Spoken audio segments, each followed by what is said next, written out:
In today's world, we're all so busy almost all of the time. We rarely take the time to actually sit and be silent and be uninterrupted because there's texts coming in, there's emails coming in, there's Facebook posts to look at, there's Twitter feeds to follow, there's so many things to do, there's so many pieces of content coming at us, whether it's from YouTube or hey, maybe even this podcast that you just get notified of.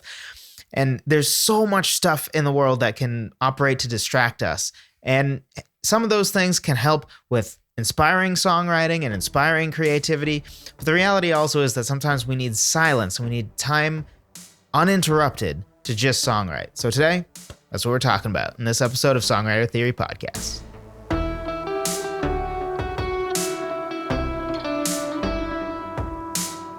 Hello, friend. Welcome to another episode of the Songwriter Theory Podcast. Today, we are talking about the importance of uninterrupted songwriting time, and this would apply to really any creative venture, and honestly, most anything at all. But specifically, we're going to talk about that as it pertains to songwriting and how we can do better at getting uninterrupted songwriting time in order to maximize our time of effective songwriting. Because, hey, we don't have all the time in the world to songwrite. So, we got to maximize the time that we do have. And one of the great ways to do that is exactly what we're talking about today, which is to make sure that when you do have songwriting time, it is uninterrupted. Before we dive in, if you haven't already, be sure to pick up my free guide on 10 different ways to start writing a song. It gives you 5 ways from a lyrical perspective and 5 ways from a musical perspective, because I think it's important to do some lyrics first songwriting. It's also important to do some music first songwriting, regardless of which is your preference. And it's also just something that the more you change up the way you start writing a song, the more you're going to have an easier time with creativity and an easier time staying creative and not sort of getting in this creative box that you can't escape and feel like your songs all start to sound the same, because it's really easy to do that when you keep gravitating towards the same instrument and the same songwriting process over and over and over again. Naturally, the same process over and over and over again is going to result in a fairly similar result over and over and over again.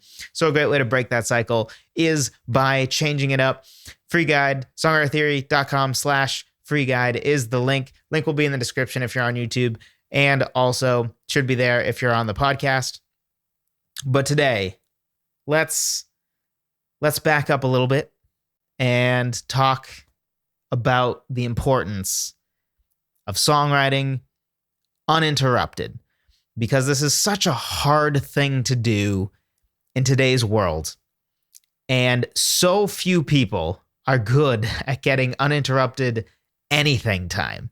It feels like interruptions are just the standard. Like people almost seem to start getting anxiety when they're not being interrupted, right? Like sometimes people are like, wait a second, my phone hasn't vibrated in like 15 minutes. Like, oh no, like did my phone die? Which like, why is that a tragedy? That sounds like a great thing. Like the worst part of the fact that I finally upgraded my phone that was like 4 years old was, now I have the Pixel because I'm an Android person, and I love the Pixel, but the battery lasts like 2 days. I used to get this thing that like my phone was dead by like 10 p.m. And a lot of times I do work or whatever. Like right now I'm recording this at, I think it's 11 p.m. So I do a lot of stuff after 10, and it's super nice to have the phone just be dead because I can't be interrupted. And it's harder for me to want to be interrupted or to seek interruption because it's one less device that I can go to seek YouTube videos or whatever it is that would distract me. So the first thing that I want to talk about here is why it's important specifically for uninterrupted songwriting time. And the reason it's so important is context switching, which is going from doing one thing or thinking about one thing to the other, is very taxing. It's not something that you can just do and pick up right where you left off. It's kind of like if you were launching a rocket, right? So you're launching a rocket, you're trying to get up into space. Can you imagine how much more fuel you would waste if, when the rocket was about halfway up, so you're halfway up to breaking the barrier where like there's no longer Earth's gravitational pull that will pull you back down to Earth, but then you're in space where your momentum will just sort of carry you, right? But like you need to get into the upper atmosphere before you can get to that point. So you get halfway up, and then your engine's cut out, right? Because let's say in this example, the person piloting the spaceship, which I know this is not how this works, but just for the example, ride with me here. So the person who is in charge of driving the spaceship, we'll say, who's actually in the spaceship in this instance, that person receives a text message from his mom, and he's like, well, it's my mom. It could be important. I got to check that. So then in this spaceship, when receiving that text, he can't hit the pedal. So we're going to pretend the spaceship also has a pedal like a car, because that's also totally how they work. And therefore, if you think about it, when you still have Earth's gravity and the engines stop because he doesn't have his foot on the gas, which again is totally a real thing with rockets, is the ship going to stay there? Is it going to be halfway up in the atmosphere? No. It starts to plummet down.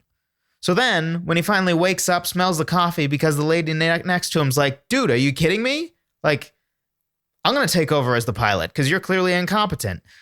And then he says, oh yeah, I guess all of us here crashing and burning and dying in a rocket crashing is a little more important than whatever my mom had to say, which is probably informing him of what the neighbor said and what casserole she's making that night. Just kidding. But that does seem like a thing a mom would do. It's like those ads.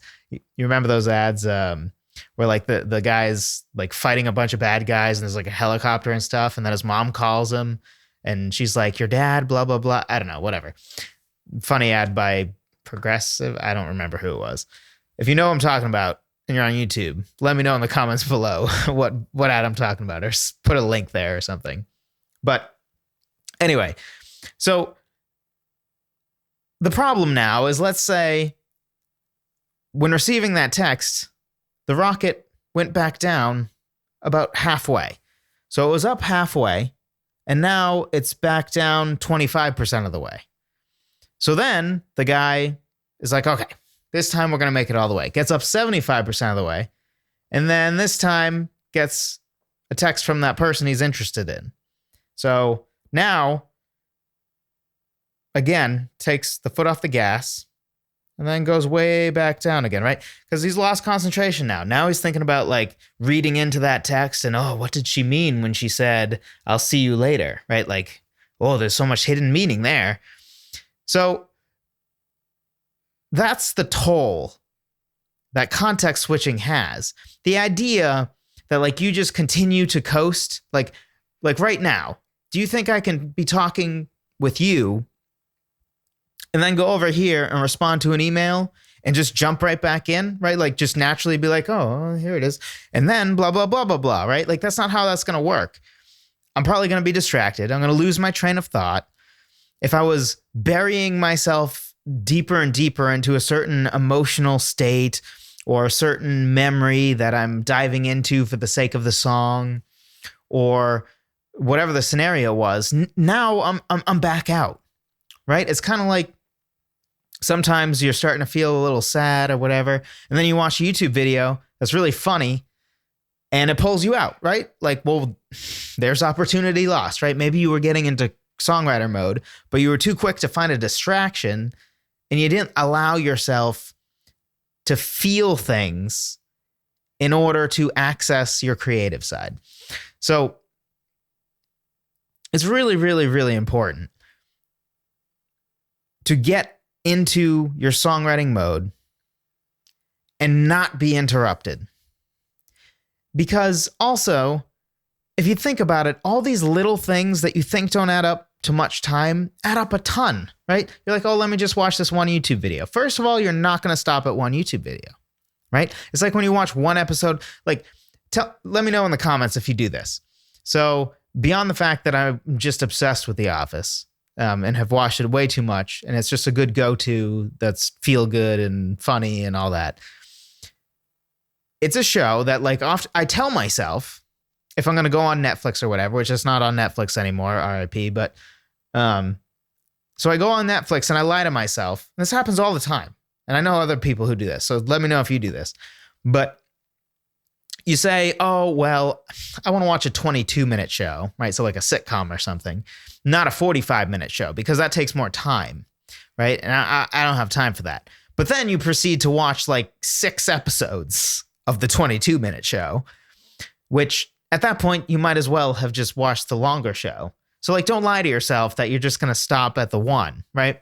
And that happens on 22-minute shows, right? And that certainly happens on YouTube videos, right? Because it gives you the recommended, right? At the end of the video, it's like, here are other videos you might enjoy. You thought this cat video was funny? Look at this cat and dog video. How about that, huh? Says YouTube. So one reason is you're not going to stop at one, right? But the other thing is that time adds up so much, right? You think, oh, it's only a 7-minute video. Like, okay, but if you only have an hour to songwrite, that's already over 10% of your total songwriting time gone, right? Because 60 minutes are in an hour. I guess we're doing math today. 60 minutes in an hour, right? So 10% of that would be 6 minutes. So 7 minutes, a 7-minute video, which is a short video. And now your songwriting time, cut it by more than 10% if you have an hour, which a lot of us would probably kill for an hour to write songs every night, right? That's not necessarily an easy thing to get. So, and same with a text, right? You think, oh, a text takes 2 seconds. Like, well, sort of. You have to look at the text. You're usually going to respond to the text. And then half the time you're going to get a response 2 minutes later. And then you're going to be distracted again to take another 30 seconds to respond to the text. Not to mention that your mind isn't there this whole time, right? Because again, you're context switching. You were diving into this deep emotional state or really thinking about something that moves you or motivates you to write a song and some deep thought. And then your friend's over here texting you about like, hey, what's it called? Escape room are we doing this weekend, right?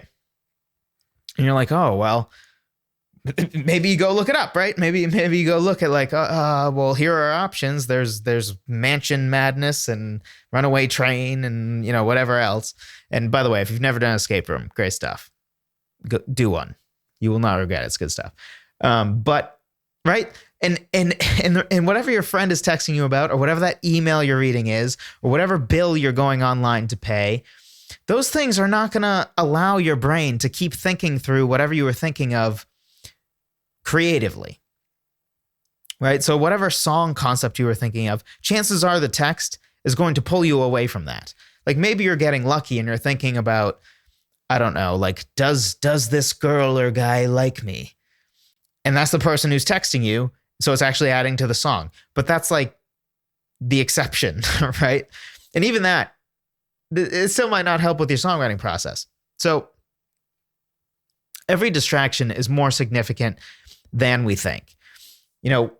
One video becomes several. One text becomes a series of texts.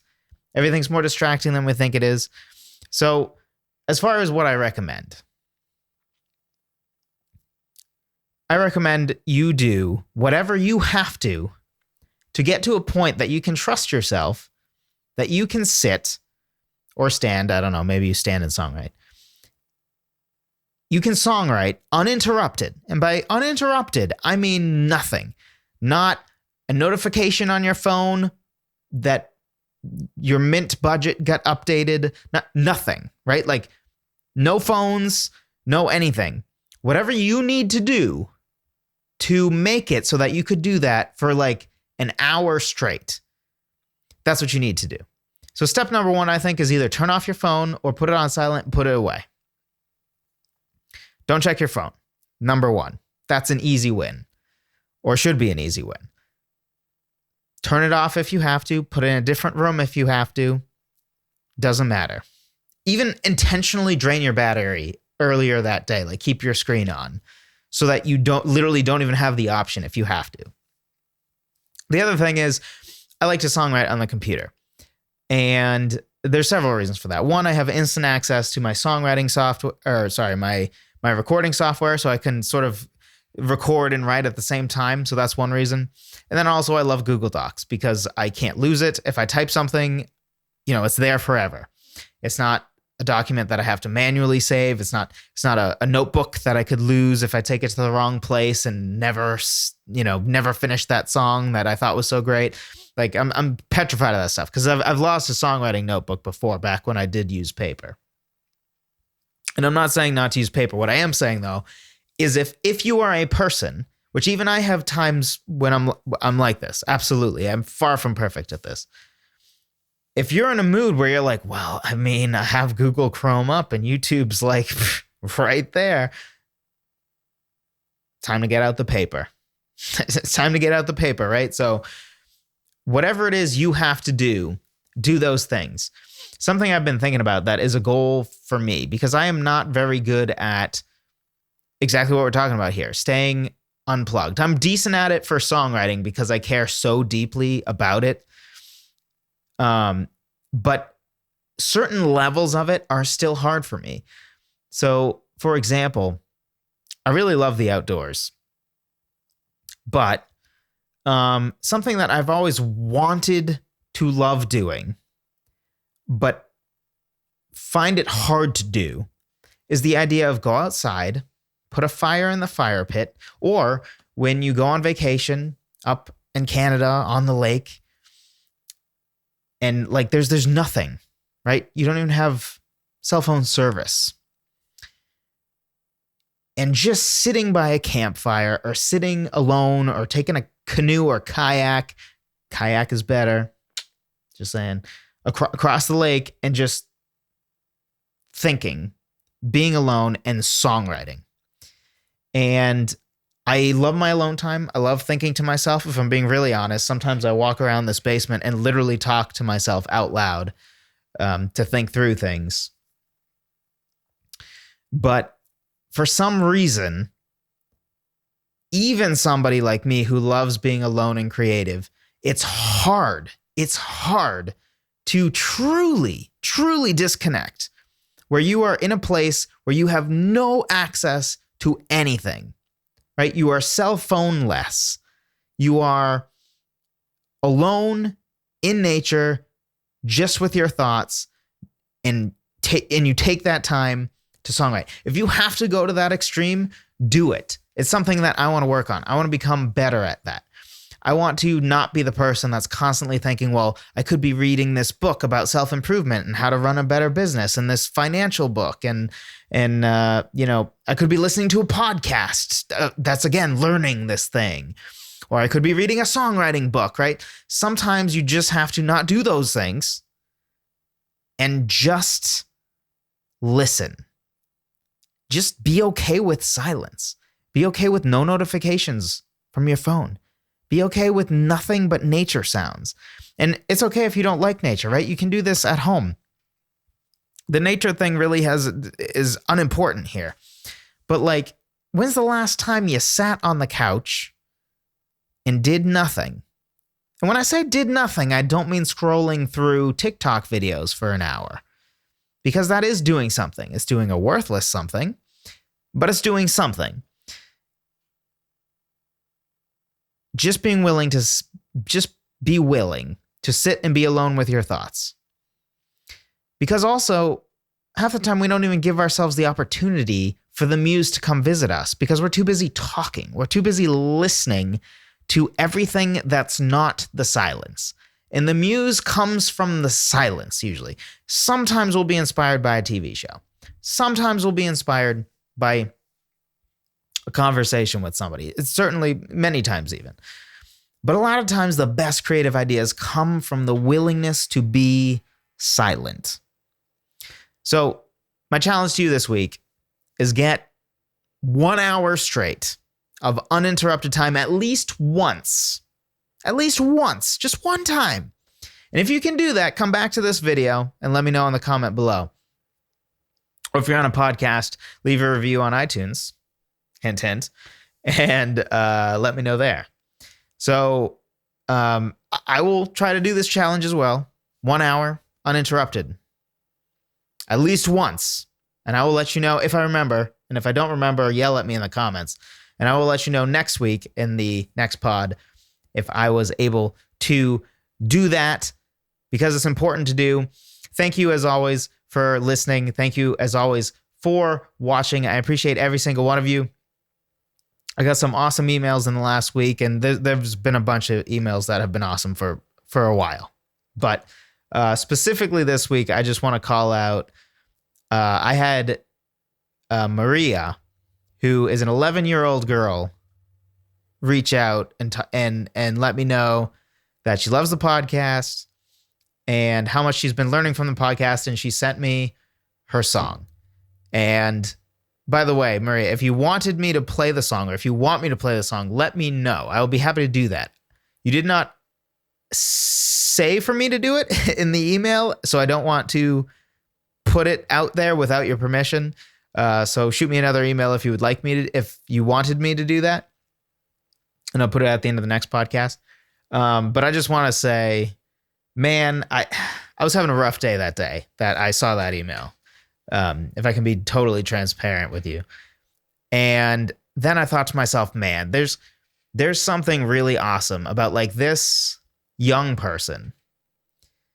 You know, at 11 years old, so many, like most people at 11 are just, you know, I mean, you're a kid, right?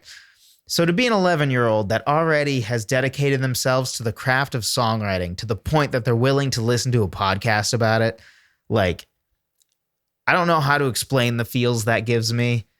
But man, because I remember being that age too. That was about the age that I really started with songwriting. And I started with, you know, basically at that point, I was rewriting new lyrics to songs that already existed because it's hard to have a high creative capacity at 11.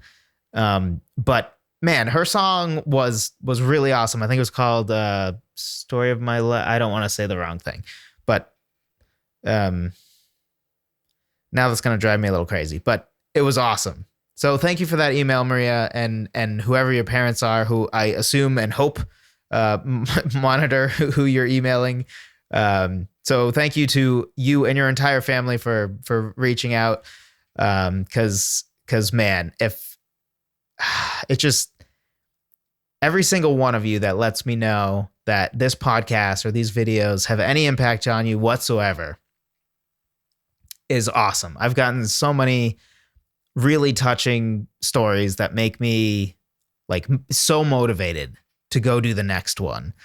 You know, like the fact, like I just can't get over, like, I mean, 11-year-olds, right? Like 11-year-olds are usually just like, to listen to a podcast at 11 years old, to learn to songwrite, right? Like that's so cool. That's just so cool. And I'm so honored that it would be what I'm doing here when there's a million options out there. Just so cool. So to everybody who listens to this, and even if this is the first and last episode of Songwriter Theory Podcast you listen to, I don't necessarily care that you follow this channel. And I do, in the sense that, like, of course I appreciate all of you deeply, but really what I want is that you find something or someone that can make you want to songwrite and can speak to you and to your songwriting style and make you want to songwrite that week and make and teach you something that you need to know to songwrite better this week than you did last week. So whether that's me or somebody else, you know, that part doesn't necessarily matter to me. Of course I would prefer me, but really what's important to me is like take Maria, right? She's 11 years old. By the time she's 18, if she keeps listening every week to any podcast about songwriting, assuming it's not total garbage, like she's going to be freaking crushing it. And that's awesome, because we need real songwriters that are writing meaningful music. And from what I remember of her song, it's already more meaningful than half the crap on pop radio. So go you, Maria. I couldn't be more proud of you. I know this has gone on forever now, but I guess I just wanted to really express my appreciation to all of you who have reached out to me. And that email specifically spoke to me because it's not 11 years old, man. I can't get over that. That's so cool. I mean, I know like 40-year-olds who still have like never listened to a podcast and don't have their life together and don't want to learn anything. So at 11 to already be like, I want to learn to songwrite, like, just so awesome. So awesome. So go you, go your parents, and go everybody that listens to this podcast or any other song, whatever your thing is. Maybe you're not really into songwriting. Somehow you stumbled upon this and made it all the way to the end here. Whatever your creative venture is, just crush it at that thing, right? Take ownership and dedicate yourself to your craft, because art matters. Art speaks to people. Like, you know, it's not hyperbole to say that songs have saved people's lives, right? It's not hyperbole to say that. So this is important what we're doing. And that's something that I want to talk about in a future podcast, or maybe one of the edited videos on this channel, is why songwriting is important, which I don't think I need to tell anybody who's listening to this. But I think it's important for me to talk about why I think it's important, even if it's just for you all to understand where I'm coming from, so we can get to know each other even a little better. So I know this has gone on a while now, so I will cut it short here. Thank you everyone for watching, for listening, especially if you made it all the way to this point. And I will talk to you. Wait for it. Wait for it. Next time.